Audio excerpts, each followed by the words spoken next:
Welcome back to the Trauma Therapist Podcast. My name is Guy McPherson. My mission is to help trauma therapists be their incredible selves, to be human, to be real, not just a clinician. I'm a big believer in who we are is more important than what we know. And this requires cultivating authenticity, genuineness, and vulnerability, and that requires intention. You can learn more about my courses and workshops by going to thetraumatherapistproject.com. That's thetraumatherapistproject.com. Let's get started.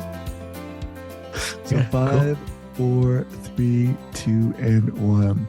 All right, folks, welcome back to the podcast. I am very excited to have as my guest back, Dr. Jeffrey Rutstein. Jeffrey, welcome back. Thank you. Thank you, Guy. Thank you for having me. You're welcome.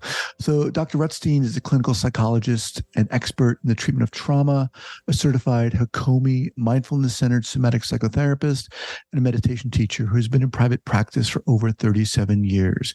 He's practiced meditation for over 55 years, and that profoundly impacts every aspect of his work.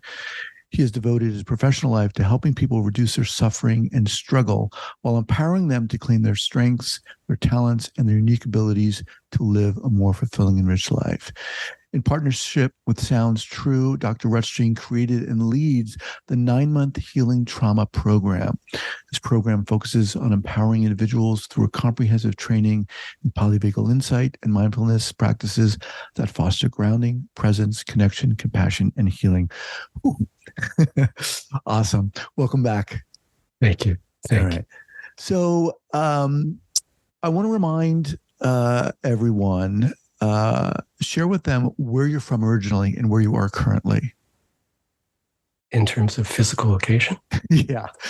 Okay. So I was born in D.C. Okay. I grew up in Maryland, just outside of D.C. And started some of my early trauma work there when in college I was starting to work as a bachelor's level social worker with adjudicated youth. And so I really took a deep interest in what sort of drives people to be driven to behaviors that are either self-destructive or other destructive. Mm. And then for graduate school, I came up to New Jersey, and I haven't left. And to my friends in Maryland, I didn't even want to admit that I was in New Jersey. I apologize, all New Jerseyans. I'm a very happy New Jerseyan right now. But at first, Maryland and a lot of other states had not the greatest outsider's view of New Jersey. And so you would only identify what exit you were on. Right. Being from the East Coast, I'm very familiar with that. Yeah. Where are you from, Guy? I was born in Manhattan, lived in Queens, lived in Jersey, tri-state area. Yeah. All over. Yeah. One of the things that interests me about the way you speak and the way you talk about what you do is you're very specific. And not everyone is very specific. For instance, just now you talked about, what drove people towards self-destructive behaviors, and in your bio, you talk about helping people reduce their suffering and struggle while empowering them to claim their strengths, their talents, and their unique ability. So there's at least from my perspective, you've honed in on, at least in part, on what drives you. How did you get so specific about that, and what intrigued you about those specificities of people and human behavior? I think I was always curious. Just as a child, I was lucky to be curious. I was also sensitive, so I took everything personally. So I became a very early student of suffering. The atmosphere in my house was tense, and there was some abuse that occurred at times. And that certainly impacted my relationship to pain and my curiosity about what would make someone else do that to somebody, like to hit someone or to hate them so much. So it came from very personal roots to me. But then as I worked with other people, I saw that lots of other people had different experiences in life, right? And yet, or for example, I knew that a lot of the kids that I work with grew up in very aversive homes, very difficult, very traumatic in many ways, abusive. And it led them to a wide variety of options. So a lot of the kids that I saw were kids that then broke the law and were arrested, and this was part of their quote unquote rehabilitation. But it led these kind of youth to taking violence as one of the courses, or drugs as one of the courses of dealing with their pain or their anger or their shame or whatever the wounds were from their childhood. Other people take different means and they become very masochistic or have to take care of everybody else, or don't want to take up any space at all, or don't want contact with humans, right? So I was intrigued by the way that certain kinds of hurtful experiences produce similarities in behavior and also can produce very extreme differences simultaneously. So I think also, my from a young age, I've been interested in the mind. And so, and especially if you're introspective and anxious as a child, you have a whole lot of time in your mind to kind of begin to see how it keeps going to torturous places. It took me a long, long part of my life to kind of figure out how to get out of those. But it in my own work of working with the kinds of things that entrapped me, I could see a kind of universal mechanism, and our neuroscience just deepens that understanding that we have over these years, that certain experiences you have fundamental impacts on the way that you perceive yourself or perceive the world. Let's get specific, if you would. Sure. So, say someone, I'll give a specific example. I have permission to use this person as an example. Someone that I work with grew up in a family that had many siblings, and depressed and very, very overextended mom, and dad was no longer alive. So the family was struggling financially, and there was a sense of poverty that they had. But because of mom's depression, and most likely also, and now in hindsight, I can see this because of her trauma, right?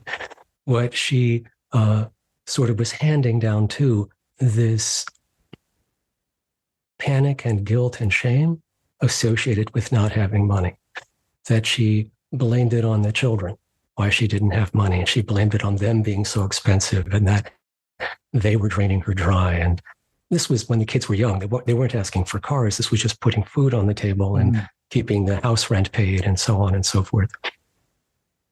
But this person now is an adult. He grew up as the youngest, and he has an incredibly hard time, two things: spending any money or asking anybody to do anything for him. Now, he just thought he was prudent, financially resourceful and intelligent. And he also thought that he was being an independent, man, that you lean on yourself, you don't lean on others. As we sort of explored it, we could see that part of this came from what he inherited from his mom in terms of her anxiety and her closeness, her limitations about money and how scary it was not to have it. And that he felt like he was in some way still trying to make up for that, trying to get her approval, trying to unmake the mistake, trying to show that he's not such a drain on money. He won't be a drain on somebody else. So it limited how close he could get to people and whether he could receive affection. It sort of, so our early experiences both have their own direct wound, right? But the ripples of this frequently come out into the ways that people relate with each other, the way that we relate with ourselves. It's even more subtle than the outward behavior. It's just how we are feeling and how we communicate that to others in the world. Like you see this now, right? Like never before has the world been showing, at least to me, such raw examples of people being in such a sustained fight response, just enraged, right? Yeah.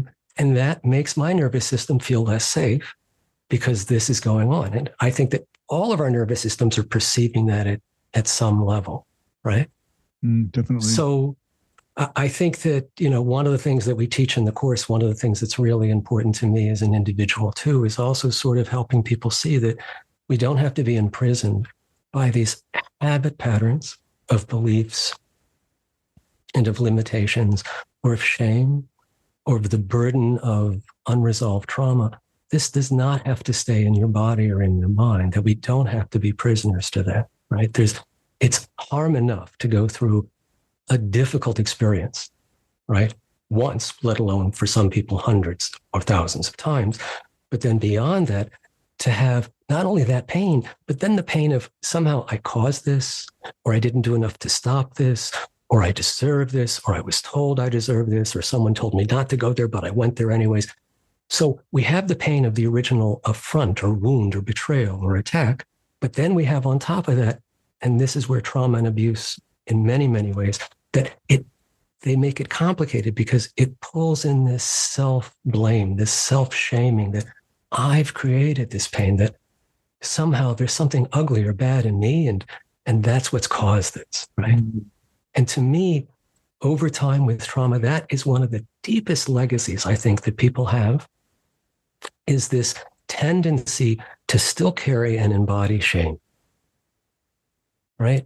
And it can be very subtle in little things. I had someone else I worked with who, and this is not uncommon, that they kept putting off going to an annual physician visit because their father had cancer at about the age that they were getting to, and they just didn't want to go, and they didn't want to go, and they didn't want to go. And they didn't realize that it was both part of their fear of dad, but also their shame that they didn't feel like they deserved to live longer than him. Why get taken care of? Wow. Right? So there was this unconscious, I'm going to avoid doing this. I'm busy. I've got other things going on. But really what was going on when he worked into it and felt into it was much more that he felt guilt about breaking this thing that, dad didn't take care of himself. So why should I right now? Wow. Right. Man, the way you're describing this, it's just so relatable. I mean, these are very real feelings, normal feelings that a lot of us have. I mean, just feeling shame about these things. And it's the difficulty oftentimes, or the challenge can be getting the awareness, right? Absolutely. Initially. Yes, I think that's a big piece of it. Most of the time when we're in shame, we're in a trance, right? We don't even know that we're in shame. We just think, oh, my brain's telling me the truth. When we're in anger, we're in a trance. We sometimes don't even know we're angry. We just think I'm perceiving reality and it sucks. And I'm angry at reality instead of maybe something's going on. We listen to our states, and the state of all that we listen to the most is the states that are self-critical. The ones that emphasize the energy of shame, judgment, condemnation, the idea of not being enoughness, something inside of you is raw or uncooked or undone, or just frankly, universally, essentially not enough. That's the message of that. And so many people have that infiltrate their thoughts, infiltrate their behaviors, and if not in overt ways, in subtle ways. For example, I work with a bunch of people who've had some trauma in their lives, and all of them developed a tendency for perfectionism. Now, to me, trying to be perfect is kind of also the flip side of shame. I want to be the opposite of shame. I want to be beyond reproach, because if I'm beyond reproach, people will care or remain connected with me in relationship or value me or won't fire me. But it's that perfectionism, right, that also limits their life. They're so worried about being perfect that they have no time for enjoyment or no time for taking care of their needs or self-care, because it's all about survival. It's all about focusing. And in those ways, our awareness gets hijacked by the states that we find ourselves dominantly in. And so you're right that the first step is beginning to even become aware in yourself that that's what's happening, right? Like to be able to catch in the moment, either the shift in thoughts or narratives. So for me, right, my shame is a frequent visitor. And when it comes knocking, around the same time that a thought will occur, I'll have this feeling in my upper stomach and chest of a kind of contraction and falling at the same time, kind of contraction and just opening up. But a thought will come into my head of some anxious thought about something I've messed up or effed up beyond repair. And it's that element of I've done it. It's already beyond repair. I'm screwed. That starts that kind of a cycle. And it's over nothing. It's over when I'm not in shame. I immediately know, what are you talking about?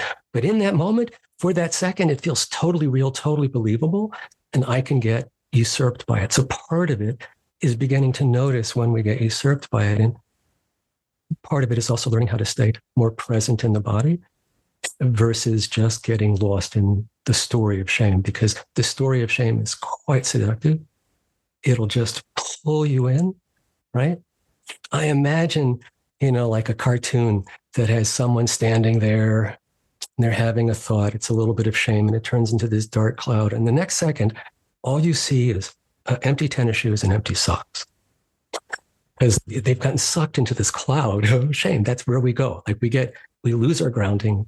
We lose something else. You go into this very interesting and very pained, very separate place where no one can save you, right? Because when you're feeling shame, and I think our listeners would understand this too, is that when you're feeling the intensity of shame in that moment, if someone tries to say, you have nothing to be ashamed about, usually that gets bounced out within a second. I'm sorry, I'm in shame. You clearly don't know. I've messed up. This is the world's worst messed up. This isn't just a minor mess up. This is unforgivable. You don't understand the scope of this, right? So part of that is beginning to see that we live. And this is part of what we teach in the program. Part of also my approach is that it's based on being aware of our states, being aware that a lot of our perception, interaction with reality is determined and it's filtered through our states.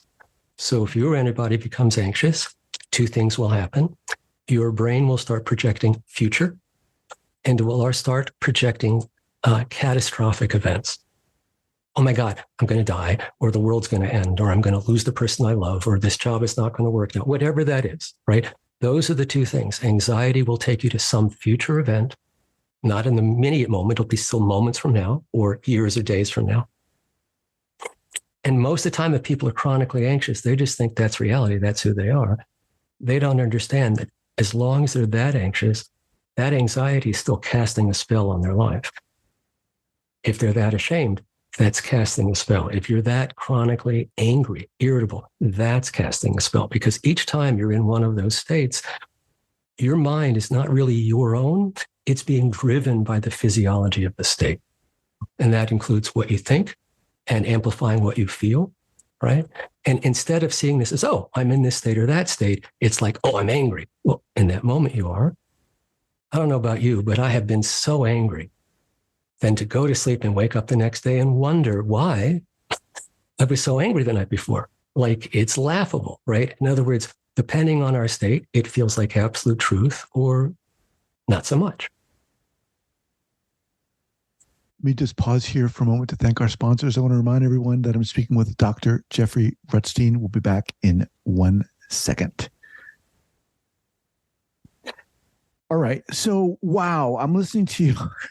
I'm identifying a lot with what you're saying and thinking that it's oftentimes very subtle, and yet these subtleties can oftentimes lead people to extreme behavior, right? And you talked about masochism and so forth. And oftentimes it's at those points when people seek help, right? It's oftentimes not when you're in the midst of these subtleties, you're like, well, this is who I am. How do you, and I want to talk about the course, but how do you begin when you're working with someone, begin to work with someone in this state that you're talking about? How do you approach working with someone? Well, a bit of what I do right now is I do, like I used to do with more traditional trauma work, is I would do a little bit of education about state. So I do that now with everyone. And about the idea that, like, for example, if you've had trauma, you're going to be chances are you're going to be chronically in fight or flight, or you're going to be chronically more drawn towards that lower energy we call dorsal vagal. And that has all the range of depression, dissociation, shutdown, collapse, feigned death. It's that whole type of very contracted, collapsing energy. Or we can go high energy, angry or afraid. And that most of the people I see have some level of trauma in their background. And we talk about how that impacts their nervous system. And then their nervous system, without them knowing it, drives them, right? That unresolved trauma lives in the body and lives in the nervous system and tends to make people feel a little bit like a ping pong ball to outside events, instead of feeling like they're self-authoring a little bit. Not that you can control reality, but the feeling is that you're not always getting thrown for such a loop. Mm. Whether it's suddenly not having feelings, or suddenly having a strong feeling, or suddenly feeling really enraged without knowing why, or suddenly needing to cry. Those kinds of sudden intrusions really begin to dissipate and slow down the more that someone understands both what we call dysregulation, being in one of the defensive states, and how to move towards regulation. So regulation, the ability to self-regulate, is not saying that we're always in perfect control. That's not true. It just means that we don't have to get stuck longer than necessary, and that's a variable, necessary. We don't get stuck in an overreaction or an under energy shutdown reaction for eternity, right? And many of us know that if you've had problems with anger and you get caught in anger, you can get caught in anger for a long time. When I was a kid, I could have a temper. I could be angry for a couple of days, and I wouldn't know how to get out of it.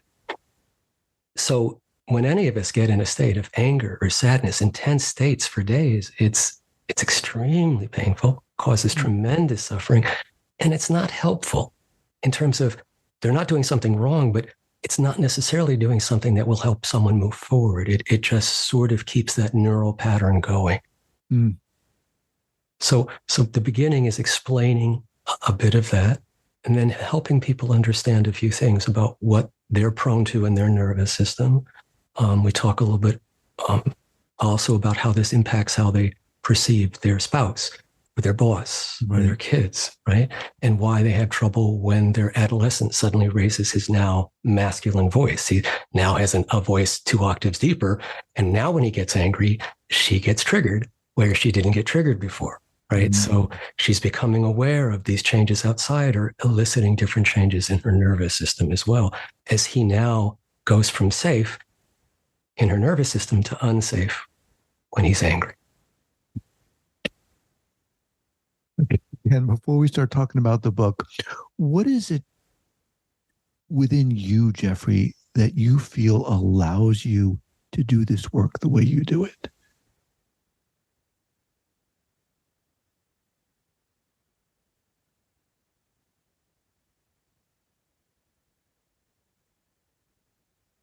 I don't know if it's allowing. I feel like I'm able to bring all of my life to my work, consciously and unconsciously, right? So everything that I've gone through individually, all the wonderful, lovely things that I've experienced, and all the painful things I've experienced and the losses, they have all informed who I am as a human. And once we understand, especially if I think my practice also helps a lot with this, getting more specific, because a meditation or awareness practice really does train us to be able to be a participant observer, but we're able to really be with things as they are, not necessarily totally separated as a witness, but being there in a very present and bright way, but being more of the process of watching, bearing witness, versus getting carried away into the reactivity. But you can see the reactivity, you can feel it, you can actually have a relationship with it, but you don't get carried away. I think that my own work like that, as well as my own, trainings over the years, has got to me where I feel like I can bring that resource and help other people find that resource in themselves, which is that until you see that fear or shame, for example, are just states, and that they're just based on the state-generated thoughts that are making you afraid, that there's actually nothing to be afraid about unless there's something in this very minute, like the building's on fire. Yes, be afraid, run. Mm-hmm. But if this is about the house may be burned down in 3 days or in 10 days, it's not the same thing. It's just staying in a loop. That's not necessary. So, yeah, I think it all contributes to me bringing what I bring. Sharing that. Awesome answer. So let's talk about this course. It's in partnership with Sounds True. Yeah. And it's called the Healing Trauma Program. Give us the snapshot and let our listeners know what it's about, who it's for, and when they can sign up for it if they're interested. Great. So the program is a 9-month program. It's a long program, right? The program is designed not as an intellectual tour of theory about trauma, but it's designed as a deeply experiential dive into learning how to embody these particular awareness and somatic-based practices, body-based practices. So the course we found in research, this has been found in other mindfulness programs, for example, is that it takes 9 months to a year to actually embed a skill. You can learn a good skill in 3 months, but to really have it embedded, to be something that it actually begins to change the way that you see and relate to yourself and the world, that takes 9 to 12 months to be set. So that's one of the intentions of this program, is to really try to offer people enough time and enough guidance through those 9 months to actually experience a transformation in the way that they relate to themselves and in the way that they relate to others, by seeing their own ability to be dysregulated, or hopefully many of our folks who graduated the program have increased their ability to self-regulate, to drop into that much more present, we call it the ventral area, the ventral vagus response. It's a more relaxed, present, connected, compassionate, creative space. It's a non-contracted space. And that's a place that is healing in and of itself. And it's easeful, right? And that's such a tonic for chronic stress, chronic contraction. And so many of us suffer, whether you've had a trauma background or not, so many of us suffer from a tendency to be stressed by our own internal dynamics. Is this for therapists and non-therapists alike, for anyone? It's for anyone. Okay. It's geared, each person we're really gearing this more towards embodying it themselves. So this is not so much about teaching it. We may be adding a component this year or next year that will be specifically aimed at teaching how that this is taught. But the program itself is for someone who really wants to be able to not be controlled by their nervous system. And the 3 trimesters are trauma in the body. We go on a dive in terms of how it affects your own nervous system and body, trauma in relationships, how your nervous system impacts someone else's nervous system. And each month you're also given practices that are a part of the embodiment thing. We have a lot of live meetings that support people's learning and people's practicing. The second trimester is trauma in relationships, and the third trimester is trauma and the collective. And the idea that at this point in time, between intergenerational trauma and collective trauma, most of us, if not all of us, have some level of genetic trauma in us. Even if we ourselves have not experienced the trauma, and maybe even our parents didn't, but in likelihood, your grandparents, great-grandparents, or great-great-grandparents went through a war, a famine, a fire, an illness, the influenza, that somewhere in your personal lineage, there's some trauma. That somewhere in your cultural lineage, there's trauma. If there's a racial lineage, there's trauma. And so in the third part of the program, we look at the idea that so much of dysregulated behavior is actually caused by this lineage upon lineage of unmetabolized trauma. Wow. But I think that supports the tendency for people to ease into hatred instead of into connection. That it's easier to make a judgment and hate an other than to form connections based on we're all human. Go over that again. I just want to make sure I get that. To ease into hatred. Say more about that. The idea is that it's easier to have hatred, to be afraid and to be angry. That's easier for us to defend ourselves with, and we find that we hold tight to our identity. But this is mostly also needs someone that we can be afraid of or hateful at. And so this tendency, which is evolutionarily defined, but it runs, it's like no one thought about this. This is just what's occurred in the nervous system over time since we were just mammals. The idea is that this is what's running. It's this autopilot of needing to other, needing to have aggression, needing to have someone who's wrong. You can see this in personal relationships, and you can see this between countries, between religious groups, and between political groups. It's happening more and more. that's really primarily coming from this idea of a very binary hate, good, bad dichotomy. When you're more regulated, you're able to connect with differences and similarities without being threatened by them. Right. When I'm angry, it's hard for me to do that, right?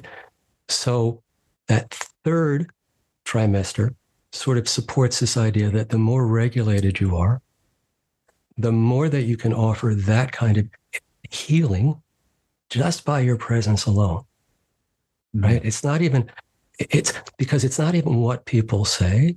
It's the energy that goes with it. It's the tone that goes with it, right? Right. There's always been political debate, but today's political debate seems to have much more hostility and aggression in it than ever before. So it's more raw. It's more raw in the air. And I think that if people understand that this is really state defined, and more of us that can sort of become aware of and connected with how our own state impacts our ability to be present, to not be enslaved to our past, but to actually be free and liberated more about how we want to live our life now, that the more that people are doing that, the less you'll be impacted by other people's extreme state dysregulation. The less that you'll be up sleepless nights, because there's a lot of people up sleepless nights, right? Like that, there's that energy or that worry about worry, right? Yeah. Wow. So basically this program is for all of us. Yes. We all. Yes. Sounds amazing. Yes. So the Healing Trauma Program, we'll have that linked up here at the show notes page at the traumatherapistpodcast.com. When can people sign up for this? When is the next cohort? So the next cohort will begin in January, February of 2024. The registration will open up in October. We got full this year by the end of November. So if people are interested, they can look it up there. They can go to Sounds True. I think we have the link from the other year for that. If not, I can send that to you. Okay. And again, we have 13 great speakers: Gabor Mate, Peter Levine, Resmer Menachem, Ruth King, Thomas Hubel, Ariel Schwartz, Judith Blackstone. We have some really, really wonderful folks with us who are teaching each month as well. So there will be great and deep knowledge offered about the dynamics of trauma. And then there will also be this whole intense practice support that's also in there. Wow. Sounds incredibly rich. Jeffrey, you're incredible. I mean, you're so inspiring. The way you are able to articulate what you're doing and bring your experience and heart into it is why I love having you on this podcast. I want to thank you so much. Thank you. Thank you for having me. I always have a pleasure being with you. All right. We'll be in touch. Thank you. Thank you, Guy.